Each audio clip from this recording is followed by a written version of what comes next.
Hello, you wonderful people, and welcome to another episode of Natsu Comic Book. This being a show where I talk about TV shows that are adaptations of comic books. For today's episode, I'm going to talk about Kaiju number 8, season 2, episode 10. A great episode. A lot of really interesting things went down in this episode, so let's break it down. I didn't know what to expect when we had the cleaners show up at an event and they're waiting for they don't know if Kafka is going to show up or not. And then we find out it's the chief, Toku, it's his daughter's wedding. I was like, oh boy. The fact that you're introducing this early in the episode, I was scared. Before they even went through the door, I was like, please don't let something just bust through. Because I'm like, this feels like they'll do something effed up. We'll get introduced to his daughter just to have her killed. I was like, please don't do that. And immediately, just as the ceremony's starting, she's about to walk in. There's a kaiju out front, and her hubby, her fiance, her soon-to-be husband is up there already. You're like, oh, Jesus Christ. So when we cut back to it, Toku is carrying him, trying to get him to safety, and the others are running. When his daughter gets hit, I was like, dude, please don't do this. Please don't do this. I was like, you're not going to start this off in the most depressing way, are you? I was like, please don't do that. Please don't do that. Please don't do that. Because that would suck and that would be heartbreaking, especially on his daughter's wedding. He's doing everything he can to save his son-in-law. So, but then the thing steps on her and then is about to eat her. You're just like, please don't, please. And him biting into his own arm and he's like, I'm bleeding. You want blood? Here, eat me instead of her. It's like, yo, props to that dad. That takes mega balls to do that. To think in that moment, you want blood, you want to eat somebody, eat me. He's a real one for that. But luckily, just before that thing is able to gobble her up, she's about to be in its mouth. Narumi shows up and slices it. I'm like, fuck yeah. I should have known that they were going to swoop in at the last minute, but I was still scared. But luckily, Rumi stepped in, so that situation's averted. But before we even fully had seen the conclusion of that situation, we found out there were attacks, not just in a few areas, all throughout Japan, the entire country. There has been a coordinated assault of kaijus popping up all over the place, and because of that, on the east side of things, only the 1st and 3rd division can really help. The other divisions are all dealing with every other place. So the 1st and 3rd division can't get any backup. So it's all on them. But it's this is a moment where we see where all the trainings kind of come through. So I think this is our first time properly meeting the 6th division captain. We see him, and I would assume to be his vice captain. But yeah, they're dealing with the situation. I think it's interesting too, none of the kaijus they deal with this episode are any of the numbers we saw pop up what was it, ostensibly a couple months ago, because there was a little bit of a couple months in between part of episode 9. But yeah, the one that showed up at the end and killed a whole bunch of people, including, but it came out looking like Kikoru. We haven't seen that or any of the specific kaijus we saw last episode, so those are the ones that seem to be more on the numbered side, but these are just big class kaijus and a whole bunch of medium to large side kaijus. But either way, Narumi's doing his thing. We kind of see him now. All the suits are put out there. The only person we didn't see kind of put into action because he might not have been activated yet, or maybe we just didn't see him this episode, probably because we've already seen him in action training wise. The others we haven't. So we see Narumi activating his suit and just with quick fashion, just kind of seeing all the cores of all the kaijus. It seems obviously because his eyes are from number 1 as well, so they coordinate. It seems he activates eyes on the suit as well, but I mean it's probably they work in tandem to boost the power of his eyes, and he instantaneously slices through a whole bunch of kaijus.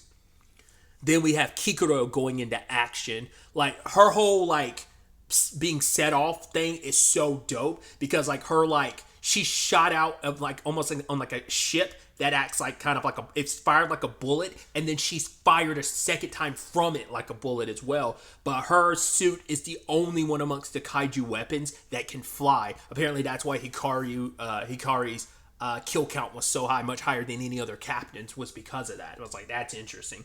And seeing her fly in, and it allowed her to get to the scene quicker, and then she's just slicing into these kaijus, and the others are trying to back her up, but she's moving so fast they can't help her. And I love because for Hikaru, for Kikoru, it's like, Dad, I want you to see me now. She's like, I might not be able to like be at where Mom was, but I'm gonna make you proud. I'm gonna like, basically make her proud. I'll make you proud. And even the current head of the division, it's like the defense force. It's like he's like, I was wrong. I was thinking she was pretty much like Hikari, but I was wrong. She's always had Isao's strength, and now she has her mom's mobility. And it's like in this one instance, it's like both of her parents live on through her. I mean, obviously it makes sense. She's their byproduct of them, but it's like on the battlefield, she carries their spirits. It's like they're always with her, like giving her the strength and giving her the speed she needs. I think that's kind of a beautiful sentiment to have like rolled into like her character. Like it is kind of an instance of like, right, like the lessons from her father as well as the teachings from her father and just everything from her father, from her mother. Like will always carry both of them with her into battle. I think that's a beautiful sentiment. I love initially like Narumi's like, yo, my idiot student, I'm going to give you 10 minutes. And she's like, don't worry, I'm actually only going to need 5 minutes, idiot teacher. So kind of proved it would tell. He's like, all right, pretty, not bad, kind of obviously for first showing out. So.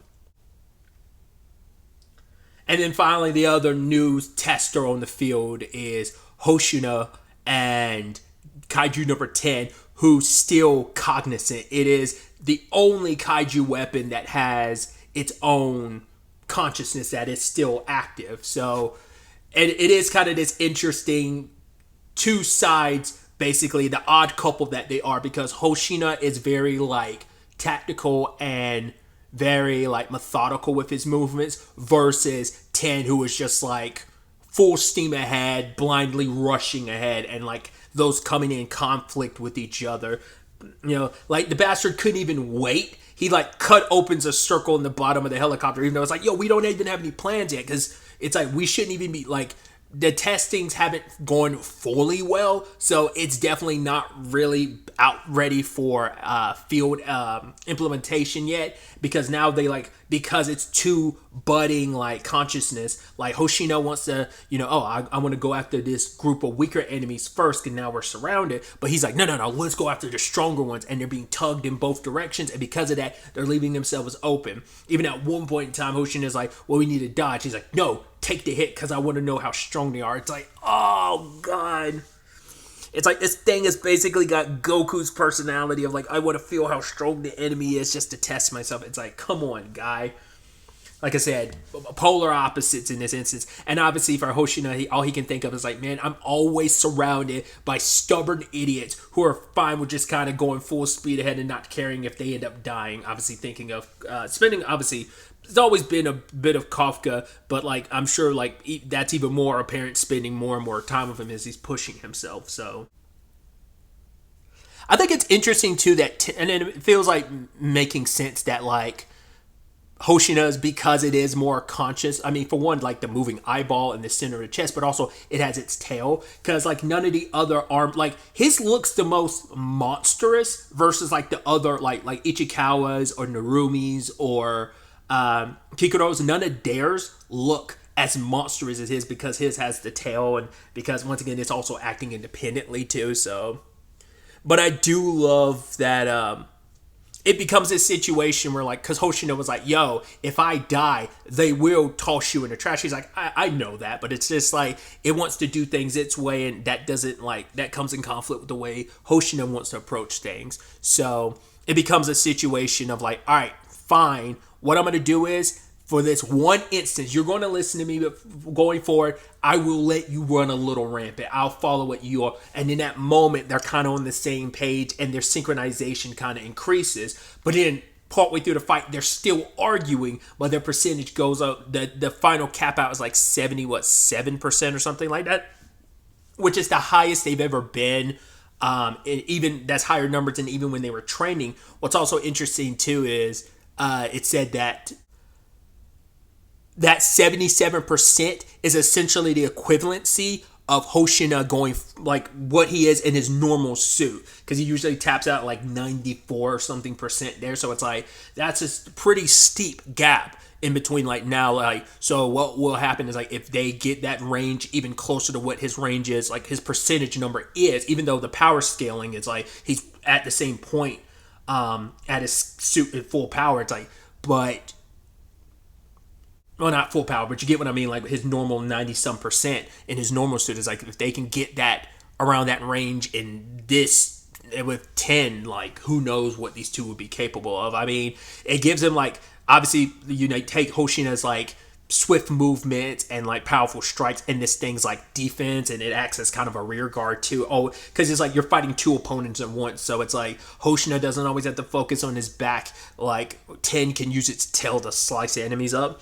But I also love that he plays into 10's ego, where he's like, oh, I blocked it. It's like, no, I told you to block it completely, and some debris landed on us, so you kind of failed. He's like, all right, I'm gonna do this.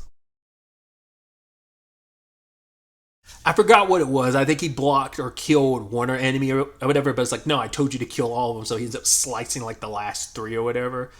And then it finally comes down to the last one, kind of the boss monster. And he's essentially using the technique he had used as like a finishing move on 10 at one point in time, and just like sliced him to pieces. And he's so excited to the point 10's like, hey, let's fight those other like people. And Hoshina's like, why would we fight our own people? Because he's like, I'm bored of fighting kaijus. Let's do this. And it's like, I'm gonna stick my tail in the ground so that you can't go anywhere. It's like, oh boy. It's like just when we had this victorious moment, everything was, you're firing on all cylinders. But it's like, of course it's not gonna be that easy. So it's like, they apparently already have, a shtick about being this comedy duo, interestingly enough, which, once again, Hoshina's personality being what it is, it feels like the perfect combo. And like I said, not just his serious personality, but also like how quirky and goofy he can be too. It feels so in line to kind of have that duality also like with, him and 10. And then finally, we had the situation where there's a whole bunch of large scale kaiju, but it's like they're in like a narrower place. There's not as much wiggle room for this squad to like go on the offensive. And so Kafka's like, yo, let me take care of this. I've never fought like kaiju of this size, like, multiple of them, but I'll handle it. But she's like, no. Wasn't she like one of the lieutenants or commanders? I know her name is something with like an S. I can never remember it, but she's the one with the dark blue hair and then like the light greenish hair. She says that they don't want Kafka fighting right now because if he does even a partial transformation, 9 sensed you earlier in the season when that happened. We don't want him popping up now after tracking you down, and it could cause more issues. Like the operation's going the way it's going, so. But Kafka wants to step in and help because he's afraid. He doesn't want to take any chances. Like, this odds are stacked against you. Like, I need to do something. And I was wondering, I'm like, oh, is this where Ichikawa is going to show up? But it's like, no. Because to be fair, I actually had to correct myself because I was like, oh yeah, they didn't show Ichikawa at all. Once again, it's because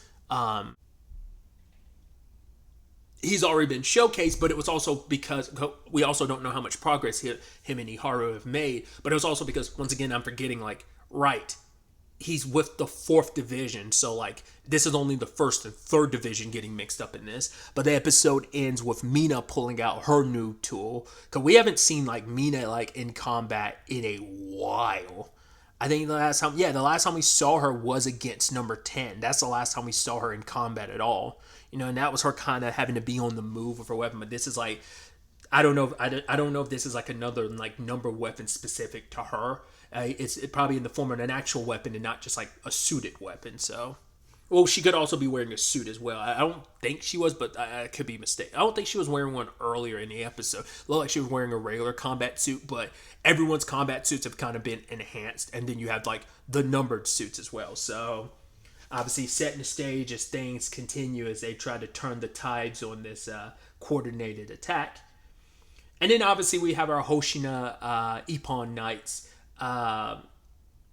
where it's Narumi back. And in fact, it's basically a response to last episode where Hasegawa ignored all the messages because he could tell they were all from Narumi. And then Narumi's like, yo, I'm only here because you avoided reading. Because it's like, yo, we actually don't let fans on the show. He's like, what are you talking about? I'm not even a listener. It's like, well, you are. And he lists all the names previously. These are you, these are you. He's like, fine. Then at least read my messages. It's like, well, I didn't because Hasegawa told me not to. And he's running his mouth being like, well, Hasegawa kind of owes me. I raised him. And Hasegawa comes over and whacks him in the head. Just like he said he was going to do. He's like, we don't know if anything happened in between, that episode and this episode, like whether Hasegawa's already hit him or is this his first time being able to hit him since, because Narumi's probably been on playing, like, hiding out, waiting for his time to pop in here, but Hasegawa was like, you've never raised me. What are you talking about? And Narumi's like, I don't need this. I don't need that.